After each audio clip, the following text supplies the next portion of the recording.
This is 5 on your side at 4. Focused on you. The St. Louis community is marking a somber anniversary. 1 year ago today, a gunman opened fire inside Central Visual and Performing Arts High School, killing student Alexandria Bell and teacher Jean Kuchka and injuring 7 more. Thanks so much for being here at 4. I'm Kay Quinn. Brent Solomon has the day off. 1 year later, the investigation into the CVPA shooting continues. St. Louis police tell 5 on your side they hope to have the report finalized in the coming weeks. There was no school today at Central VPA and Collegiate School of Medicine and Bioscience, giving students and staff a chance to heal. 5 on your side's Justina Coronel is live at Central VPA after speaking to school leaders this morning. Justina? Yeah, Kay. So earlier today, I spoke to the superintendent and board president talking about all of the changes that have happened within this year, from leadership roles to security measures. Now let's dive a little bit deeper on those security upgrades. Now, St. Louis Public Schools reports the district budget is $10.5 million, which is up from $8 million. That extra money mostly covers additional video surveillance and intrusion alarms. Door locks, specialty doors, and windows have been added, along with more security officers paired with extra training. Leadership also saw some changes. CVPA has a new principal and the district as a whole has a new superintendent. Both women started this school year. Superintendent Keisha Scarlett said while she is new, she's already connecting with students and staff to continue their healing journey. Have come and just spent some time with the educators in their classrooms with students, just spending time there with them to listen to them. There's no playbook, there's no guidebook for this, and there's no way around it. You have to just kind of move through it as well. And so we're just moving through it together. Throughout the year, counselors have also been added. The school leaders tell me that they believe these experts have really guided them in the right direction. Reporting in St. Louis, Justina Cornell. 5 on your side. All right, thank you, Justina. Today, the Bullet-Related Injury Clinic invited the community in to focus on healing. The clinic, located at the Del Mar Divine, held several activities for people who may need time to reflect on the day. The organizer says they wanted to provide a safe space to a community that's forever scarred. Bullet injuries and shootings that happen every day in St. Louis. But for this to happen inside a sanctuary of our creatives and future scientists and children in our community was really devastating. And so I remember thinking, how can we help? How can we respond? How can we be there for those who need us most? This afternoon, balloons were released to remember the victims of the shooting. 5 on your side is focusing on Central CPA all day long, both on air and online. You can also download the 5 on your side app to see our stories. Well, it looks like the standoff over a House Speaker will continue. Within the past hour, the GOP's latest nominee has decided not to run. Today, House Republicans nominated Congressman Tom Emmer for the position, but he has now ended his speakership bid after he failed to get the support of 217 Republicans, the number he needed to win the job on the House floor. Former Speaker Kevin McCarthy says the House needs to move forward with Speaker pro tempore Patrick McHenry in charge. When I put the name down as Speaker, who to be Speaker pro tem, and it was especially after the legislation from 9/11, it was my impression that person could continue to govern. The continuity of government, that's what you wanted to be able to continue if there was a disaster here. I mean, it's a moment in time that McHenry should be able to keep this going. We should be able to bring our resolution up about Israel and support. We should be moving our appropriation bills. We should be securing our own border, making sure we don't have a sleeper cell sitting right here.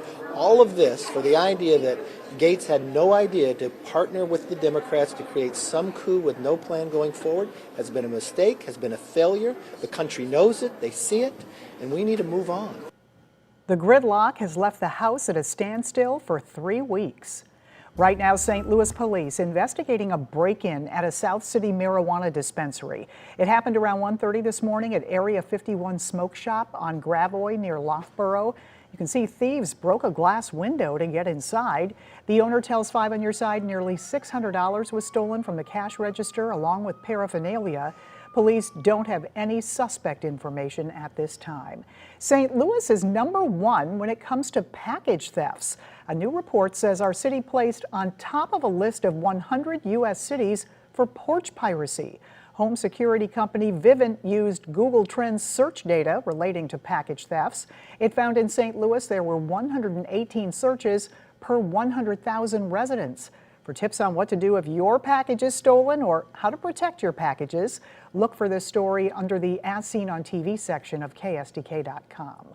Right now, the city of Calverton Park facing a class action lawsuit alleging an illegal towing scheme. Arch City Defenders claims the city has violated residents' constitutional rights by illegally towing their vehicles from private property. The lawsuit says since December 2020, Calverton Park has towed 81 vehicles with expired or temporary plates after deeming them a nuisance violation. The lawsuit seeks financial compensation for victims. We reached out to the mayor about the lawsuit and haven't heard back yet. Happening in about 2 hours, Brentwood Forest leadership will answer questions regarding unexpected evictions at the condo complex. Last week, several residents were evicted after inspectors deemed their buildings unsafe. Right now, the complex is planning to install temporary shoring under the subfloor. That project is expected to take 3 to 4 weeks. Tonight's meeting begins at 6 p.m. All right, let's take a live look over downtown St. Louis. We are, yes, 1 week away from Halloween, but we continue to see unseasonably warm temperatures across the bi-state.